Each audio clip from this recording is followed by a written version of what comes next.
Last 15 years I've been collecting in this esoteric and little-known niche of Japanese art, gift covers called fukusa. Now these were presented by the aristocracy and the wealthy merchant classes over the past 300 or so years. As basically as a sign of their wealth, their status, their education, and of course, aesthetic sensibility. I first became aware of fukusa in the mid-1970s when Mills College had an exhibition and published a small catalog on the subject. And I purchased my first one in 1998 on a trip to Japan.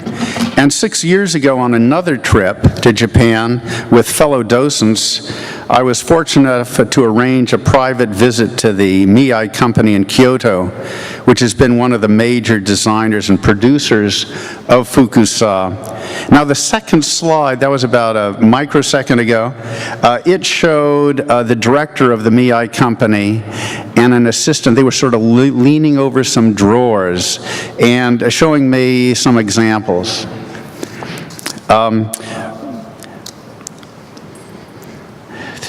What I wanted to convey in this talk is that the subject matter on these 20 to 30 inch rectangles of silk mirror what you see and appreciate in Japanese paintings and other art forms. They celebrate life and culture. Subjects include Chinese and Japanese folk tales. Here's one, a senin, a Taoist immortal riding his carp.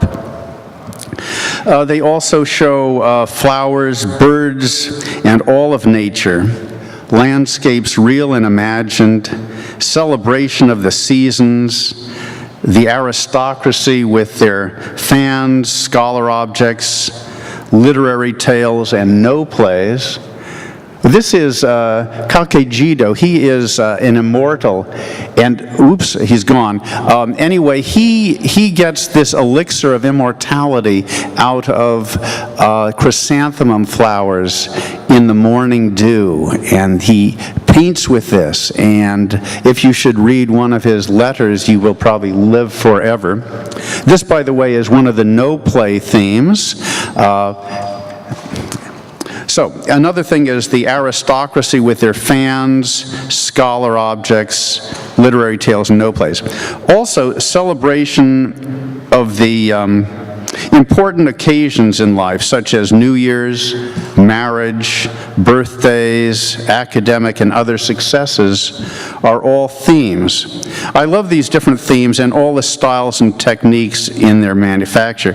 As you've seen from the images, fukusa are fashioned in various ways. One of my favorites is tapestry weave. The one of the no play on the green background is this tapestry weave. It's also called fingernail weaving in Japan. It's called tazuri ori. And it's the way it's made, the maker's fingernails are carved like the teeth on a comb. And this way they are able to move and place each of the different colored silk strands precisely where it should be. You also see ink painting, painting on gauze and satin silk. This one is paste resist dye, rice paste resist dye. Boy, it went fast. And that is called Yuzen dyeing.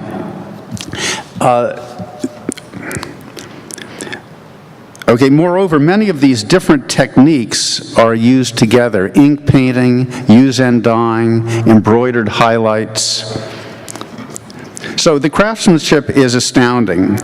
And I don't know if the urge to acquire is nature or nurture, but the collecting gene would appear to run strong in my family. My mother, her sisters, their mother were all collectors.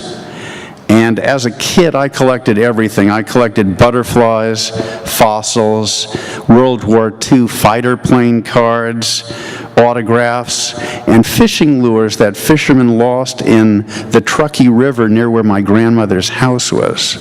And I strung the fishing lures across my ceiling. My mother didn't appreciate that. Part of the fun for me is the hunt. I always enjoyed like Easter egg hunts, the game of hide and seek. Finding an art object or an antique is fun, and for me especially if it is a bargain. Now that's one of the reasons I have sought out Japanese gift covers.